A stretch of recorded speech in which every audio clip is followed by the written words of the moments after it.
Finally અમારા દક્ષુભાઈ એકલા ચાલતા થઈ ગયા છે. નોર્મલી અમારા સપોર્ટથી ચાલતા હોય, પણ આજે તમારા બધાની ગુડ વિશિસથી મારો દક્ષ એકદમ પરફેક્ટ થઈ ગયો છે. દક્ષુ, તને કાનમાં સંભળાય છે બેટો? હે કાન છૂટ્યા ગયા નહીં સંભળાતું તને બી? હે જેનું કાનમાં સંભળાતું નથી? બતાયમાં દીકા. ઓ બાપરે, શું થયું કાનમાં? આ હા, કપડાં નથી પહેરતું એવું લખેલું છે કાનમાં. હા, મોર્નિંગ, રાધે રાધે, જય શ્રી કૃષ્ણ. તો ગાઈસ, અમારા દક્ષુભાઈને ગઈકાલ રાત્રે એટલી ફાઇન ઊંઘ થઈ ગઈ છે ને, જાતે પણ પડખું ફરતો થઈ ગયો. અને આજે પહેલી વાર જાતે ચાલીને બહાર આવ્યો. બોલો, આજે 7 દિવસે તો આજે તો બહુ ખુશીનો દિવસ છે કે અમારા દક્ષુભાઈ હવે જાતે મૂવમેન્ટ કરતા થઈ ગયા છે. અને હવે એમને ભૂખ લાગી છે, તો મસ્ત મજાની ચા ને ભાખરી એને ખવડાવું. અને બાકી તો બધું ઓલ રાઈટ ને દક્ષ? ઓકે. અને વીર નીર મામી બધા જતા રહ્યા. અમારા તનુભાઈ છે. અમારા તનુભાઈ મજામાં? અમારા તનુભાઈ હમણાં જસ્ટ ઉઠ્યા, દૂધ બિસ્કિટ ખાધા. અમારા જેનુભાઈ છે પણ નાંગા પૂંગા છે, બતાવવા એવા નથી. અને અમારા ભારતીબેન જો બાથરૂમમાં સરસ મજાના મારા કપડાં ધોવે છે નવા. અમે ફરવા ગયા હતા ને ત્યારના, કેમ કે મારે બાકી જ હતા કપડાં ધોવાના. બીજે દિવસે મેં દક્ષનું ઓપરેશન કરાવ્યું એટલે બાકી રહી ગયા હતા, તો અત્યારે મમ્મી ધોવે છે. તો કઈ નહીં, હવે દક્ષુભાઈને મસ્ત ચા ભાખરી ખવડાવી દઈએ. ચાલો ગાઈસ, અમારા દક્ષુભાઈ મસ્ત બધી દવા પી ગયા છે. હવે એને રમકડું રમવું છે. બોલો, મારા નાના બચ્ચાને રમકડું રમશે હવે ભાઈ. રમવા દે. જેનીશભાઈનું રમકડું છે ને એટલે. તો ગાઈસ, અત્યારે સાંજના 6 વાગ્યા છે અને હું તો સૂઈ ગઈ હતી બપોરે. એટલી મસ્ત ઊંઘ આવી ગઈ યાર, મજા આવી ગઈ. કેમ કે આખી રાત દક્ષ માટે જાગવું પડે છે. ઊંઘ પૂરી નહીં થતી. દિવાળીના વાતની ઊંઘ પૂરી જ નહીં થતી, ઊંઘ પૂરી જ નથી થતી. ગાઈસ, આજે તો અમારા દક્ષુભાઈ બેડ પરથી ઉઠ્યા જ નથી ને મમ્મી? અને મસ્ત સૂઈ રહ્યા છે ને. આજે તો હસાય છે, ઉધરસ ખવાય, છીક ખવાય, બધું જ થાય છે આજે. દક્ષ સારું છે ને બેટા? આજે તો બહુ સારું લાગે છે તને? સારું, તો હવે એકલો ફટાફટ ચાલતો થઈ જા, દોડતો થઈ જા. ચલો પછી આપણે ક્રિકેટ રમવાનું છે, મસ્તી કરવાની છે, મસ્તીના બ્લોગ બનાવવાના છે. તમારી મસ્તી બધા બહુ મિસ કરે છે. અને જો આણે યાર, તું કપડાં પહેર, કપડાં વગરનો નહીં યાર. અને અમારા ભારતીબેન, અમે સવારે કપડાં સુકવવાનું ભૂલી ગયા હતા, તો મમ્મી કપડાં સૂકવે છે. જવું છે મમ્મી તારે 10 વાળી દુકાને જવું છે? પછી પરમ દિવસથી તો પ્રદીપની સ્કૂલ ચાલુ થઈ જશે ને, તો કશે નહીં જવાય આપણે. હે ને? કાલે જઈશું કરવા. અત્યારે હું લોટ ને એવું બધું લઈ આવું, તો પછી હા રોટલા બનાવીએ. છાસો બકલા. હા. તો ગાઈસ, આજે તો દક્ષુભાઈ મસ્ત હસે છે, ઉધરસ ખવાય છે, છીક ખવાય છે. અને આજે તો બહુ બેઠો પણ નથી, કેમ કે ગઈકાલે બેઠો હતો ને, આખો દિવસ બેસી રહે. સવારે 9 વાગે ઉઠે ને રાત્રે 10 વાગે સૂઈ જાય, તો એને નીચે બધા રેસીસ થઈ જાય છે. એટલે આજે તો અંદર મસ્ત એસી વાળી રૂમમાં એને સુવડાઈ જ રાખ્યો છે. અને મોબાઈલમાં રીલ્સ જોતો જાય છે ને હસતો જાય છે. એટલે આટલા દિવસો પછી આજે મારા દક્ષને બેટર છે, એટલે એનું ઓપરેશન સક્સેસ થઈ ગયું. અને આજે અમે પણ થોડા ફ્રી રહ્યા. નોર્મલી તો કેવું કે અમારે એની પાછળ રહેવું જ પડે, એનાથી આમ બી ના હલાય, એટલું હેરાન થતો હતો.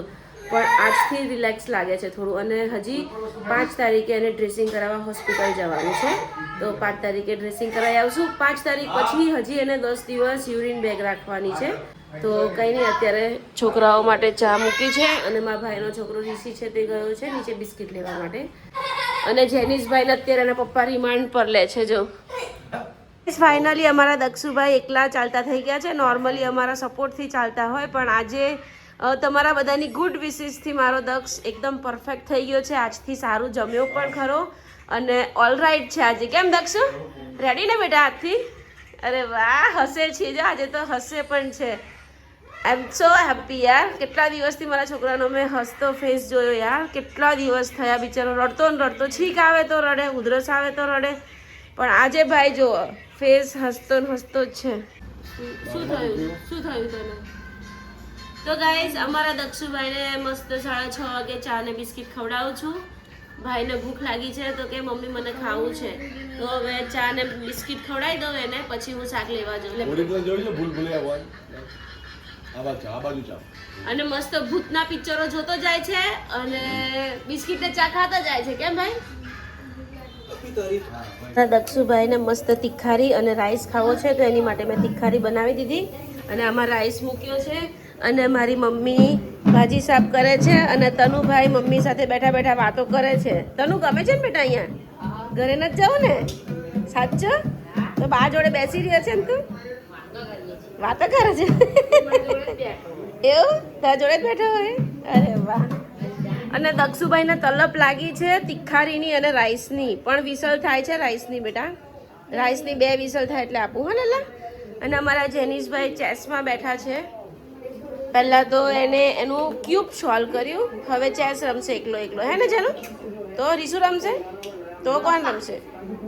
પપ્પા રમશે? પ્રતિક તમે રમશો? તમારી માટે ગોઠ્યું. પાછું એવું કીધું હે જેનું કાનમાં સંભળાતું નથી? બતાયમાં દીકા. ઓ બાપરે શું થયું કાનમાં? આ હા કપડાં નથી પહેરતું એવું લખેલું છે કાનમાં. હા જો પ્રતિક લખેલું છે કપડાં નથી પહેરતું એટલે કાનમાં સંભળાતું નથી. રેવા દો ને સાચું કહું છું.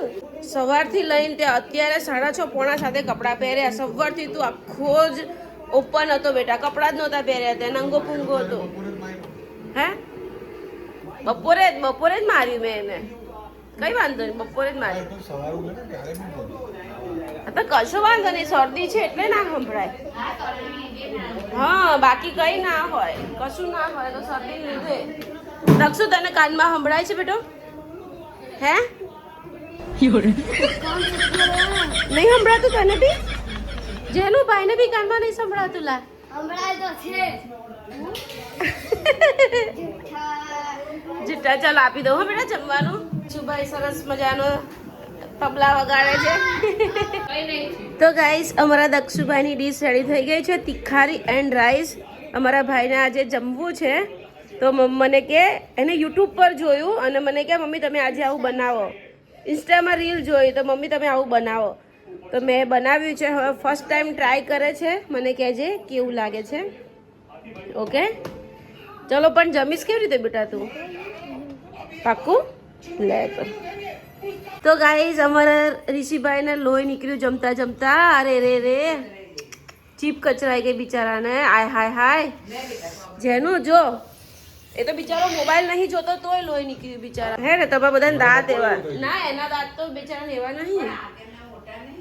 હા આગળના મોટા છે ને એટલે. અરે રામ રામ રામ રામ. તો ઋષિમાં એનો અમારા ઋષિભાઈનો ફેવરેટ ખોરાક ચા ભાખરી ને આલુ સેવ. અને પ્રતિક માટે તિખારી અને જુવાનો રોટલો બનાવ્યો છે. વાહ. ને બપોરે જુવારના રોટલા પડ્યા હતા તો અત્યારે મમ્મી છાસમાં વઘારે છે રોટલો. હું ને મમ્મી જુવારનો રોટલો ખાઈ લઈશું કે મમ્મી? અને કિચન ગંદુ છે કેમ કે આજે બહુ જ બધું કિચનમાં રસોઈ બની. જો હું ગણાવું શું બન્યું. પહેલાં તો તિખારી બની, પછી દક્ષ માટે રાઈસ બન્યો, ભાખરી બનાવી, જુવારના રોટલા બનાવ્યા અને છેલ્લો આ જુવાનો રોટલો વઘારાય છે. 5 વસ્તુ બની એટલે તમે જોઈ શકો છો કિચનની હાલત.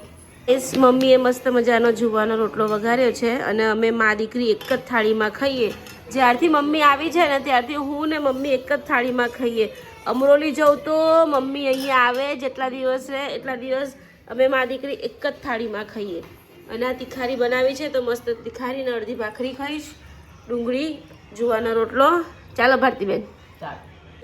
તો ગાઈસ મસ્ત ખાઈ પીને પરવારી ગયા છે અને દક્ષભાઈ સુવાની તૈયારી કરે છે અને અમારા ઋષિભાઈ અહીંયા સૂઈ જાય છે, જનુભાઈ અહીંયા સૂતા છે અને બધાને એસીમાં સૂવું છે એટલે અમે બધા એસીમાં ફિટ થઈ ગયા છે કેમ કે દક્ષની બાજુમાં તો કોઈ જ નહીં સૂઈ શકે કેમ કે રાત્રે આમ તેમ થઈ ગયું એની નળીમાં વાગી જાય એટલે એ એકલો જ બેડ પર સૂતો છે. બાકી મમ્મી, હું, ઋષિ, જેનું એ બધા નીચે સૂઈ જઈએ પણ એસીમાં સૂઈ જઈશું. અને પ્રતિક તો બહાર જ સૂવાના છે ટીવી જોતા જોતા. તો કંઈ નહીં આજે તો દક્ષને બહુ જ સારું છે. આજનો બ્લોગ પસંદ આવ્યો હોય તો ચેનલને સબસ્ક્રાઈબ કરજો, લાઈક કરજો. ફરી મળીએ કાલના બ્લોગમાં. Bye bye.